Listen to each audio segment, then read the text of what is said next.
t'en as assez de perdre des heures à comprendre tes propres tests Cypress. Rassure-toi, t'es pas le seul. Beaucoup de testeurs négligent l'organisation des fichiers. Résultat, des tests illisibles, des bugs cachés et des journées passées à déboguer. Dans cette session, je vais te montrer 3 concepts clés avec Cypress que tu peux mettre en place dès aujourd'hui pour bien organiser ton projet Cypress et écrire des tests maintenables, réutilisables et scalables. Reste bien jusqu'à la fin parce que cela te permettra d'éviter certaines erreurs de copier-coller et en bonus, tu pourras télécharger le projet complet, le lien en description. Tu auras juste à rentrer ton nom et ton adresse email et je t'envoie ça automatiquement. 75% des testeurs qui regardent cette chaîne régulièrement ne sont pas abonnés. Si vous aimez ces vidéos, pouvez-vous me rendre service de cliquer sur le bouton s'abonner? La chaîne en a plus besoin que vous ne l'imaginez. Plus la chaîne est importante, plus le contenu l'est aussi. Donc, merci d'avance. Sans plus tarder, on va se retrouver derrière mon écran pour mettre en place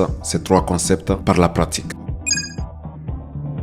Pour mieux comprendre, on va prendre cette première spécification, authentification. Donc, dans cette première spécification, on a différents scripts de test dans la spécification. Le premier concept que vous devez mettre en place, ce qui est super important, qui va vous éviter de faire du copier-coller, c'est le concept des hooks. Le hook est emprunté de Mocha. Cypress l'utilise aussi de manière native. Vous avez la possibilité de les ajouter dans vos différents tests d'intégration pour vous éviter de répéter certains scripts de test. Par exemple, ici, on a utilisé le hook before each. Le hook before each va s'exécuter avant chaque test d'intégration. Ici, on a 2 tests d'intégration. On a la création d'un compte utilisateur et on a le login avec le compte utilisateur créé. Lorsqu'on va utiliser le before each, il va s'exécuter avant chaque test d'intégration. Vous avez 4 types de hooks que vous pouvez utiliser. Il y a le before each, le after each. Si vous voulez faire des exécutions avant tous les tests d'intégration, dans ce cas, vous allez utiliser un before. Et si vous voulez avant chaque test d'intégration, on va utiliser dans notre cas ici before each. Donc ça, c'est la première des choses. Utilisez les hooks pour structurer votre test d'intégration. La deuxième chose qu'on va mettre en place, c'est les commandes personnalisées.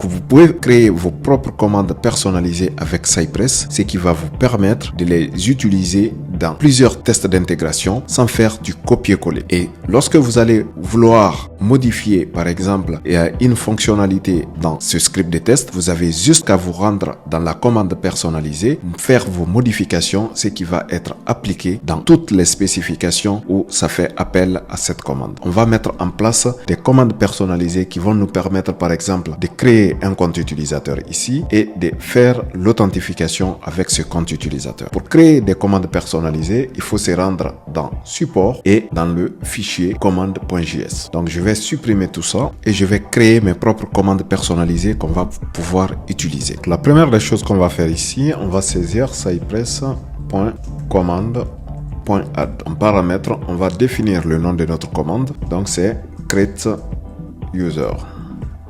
La première commande va nous permettre de faire la création d'un compte utilisateur. Ensuite, pour créer un compte utilisateur, on a besoin d'un nom d'utilisateur et d'un mot de passe. En deuxième paramètre, on peut créer ça, username,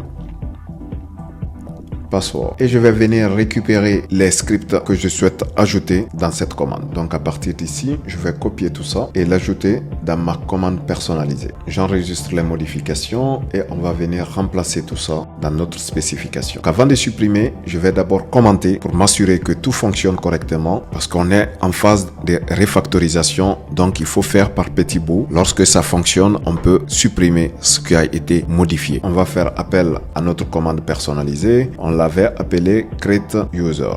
En paramètre, il prend le username et le password. Le username ici fait appel à ce username qu'on a créé précédemment et le password fait appel à ce password qu'on a créé précédemment. Je vais enregistrer ici pour voir si tout fonctionne correctement. Donc déjà, on voit que le premier test d'intégration qu'on a modifié fonctionne correctement. Je peux supprimer ce bout de code. Déjà, on vient de réduire notre script de test à 3 lignes au lieu d'un pavé de script de test qui était pas évident à lire. Lorsque quelqu'un on vient lire votre script de test à ce niveau, il sait de quoi il parle. Create user, je vais créer un utilisateur en donnant un nom et un mot de passe. C'est beaucoup plus facile à lire, à maintenir que voir un ensemble de pavés dans votre test d'intégration. Donc ensuite, on va faire la même chose pour la partie login. Donc on a un bout de script à ce niveau qu'on peut utiliser. Je vais copier ça et venir créer une nouvelle commande. Je vais dupliquer ça et modifier le nom ici, login.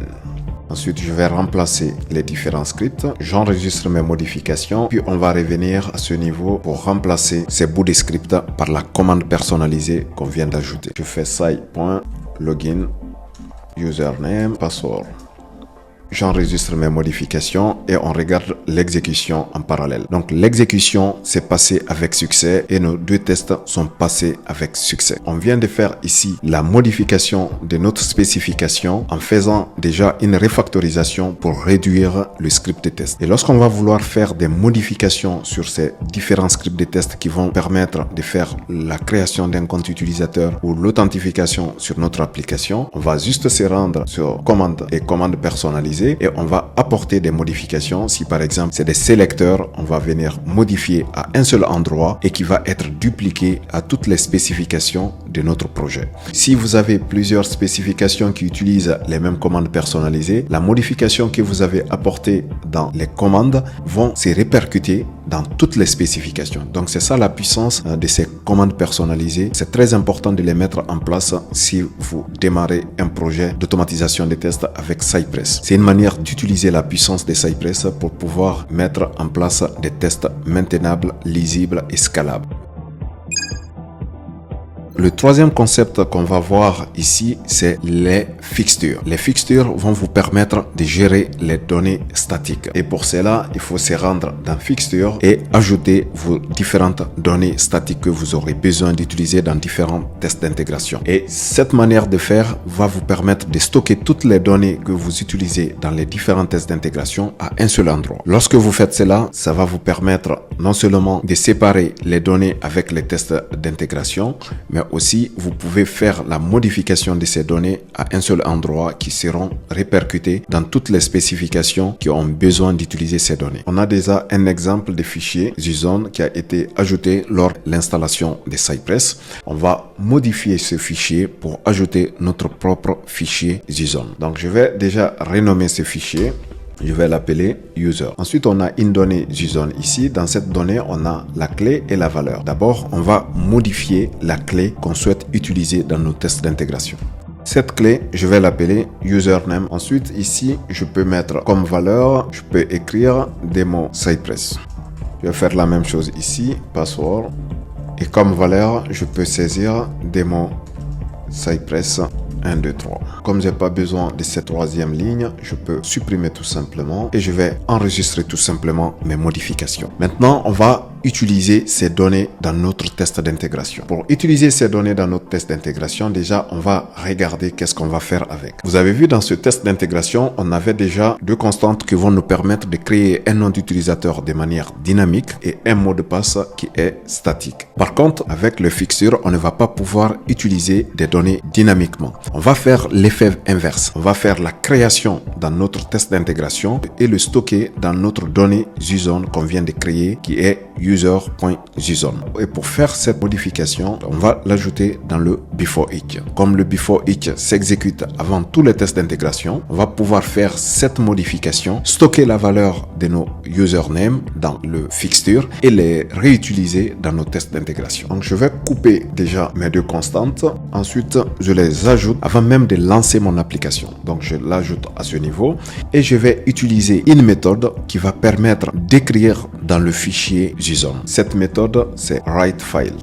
Dans writeFile, il faut spécifier à ce niveau le chemin du fichier. Donc ici, vous avez le file path qui est un string et vous avez le contenu de ce que vous voulez stocker dans le fichier. On a notre fichier à ce niveau. Vous pouvez prendre le chemin de plusieurs manières. Bon, je vous montre la méthode la plus facile. Donc il faut juste faire bouton droit et copier relative path. Ensuite, je reviens dans writeFile. Comme c'est un string, j'ouvre les cotes et je colle le chemin à ce niveau. Ensuite, en deuxième paramètre, on aura besoin dans notre notre fichier JSON un username 1 et un password 1. Je vais faire comme ça. Du coup, je reviens à ce niveau et je vais ajouter un deuxième paramètre. J'ai username et j'ai le password. On va d'abord exécuter pour voir déjà est-ce qu'il remplace réellement les valeurs de notre fichier user.json. J'enregistre tout ça et je vais accéder à mon fichier user.json. Comme vous pouvez le voir ici, il a fait la modification. Au début, si vous vous rappelez, on avait écrit démo Cypress. Cette fois-ci, après exécution,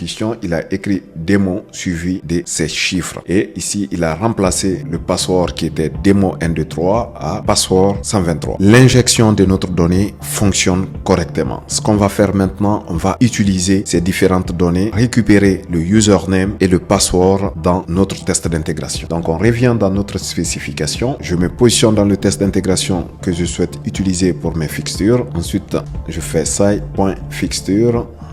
J'ouvre les parenthèses. Je fais appel au fichier user.json. C'est user. Ensuite, je vais utiliser la méthode den qui va me permettre de pouvoir utiliser les différentes clés et valeurs qu'on a définies dans notre fichier user. Donc, den, j'ouvre les parenthèses à nouveau. À ce niveau, je peux créer une variable user. Je vais déplacer ce bout de script à l'intérieur de ces fixtures. On souhaite utiliser les données qui se trouvent dans le fichier user. On va faire appel à cette variable ici, user. Point. La première clé qui se trouve ici, comme on souhaite accéder à cette valeur, on va faire appel à la clé username. Donc, je fais user.username. Je fais la même chose ici, user.password.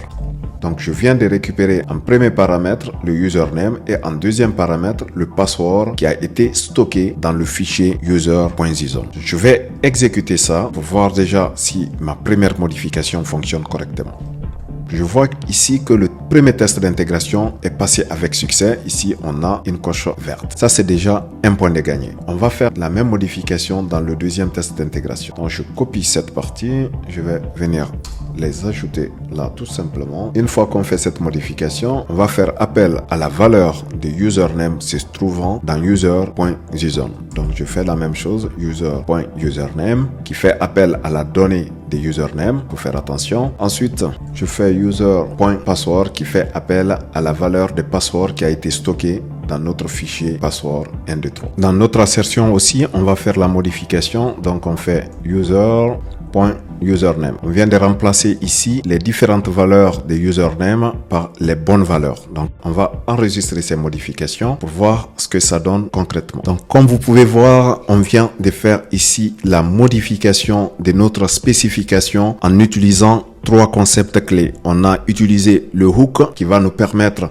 déjà de charger notre application avant tous les tests d'intégration. Ensuite, on a utilisé les commandes personnalisées de Cypress qui va nous permettre de factoriser, c'est-à-dire réduire le code répété dans nos tests d'intégration. Et en troisième concept, on a utilisé les fixtures qui vont nous permettre ici de gérer les données dans notre test d'intégration.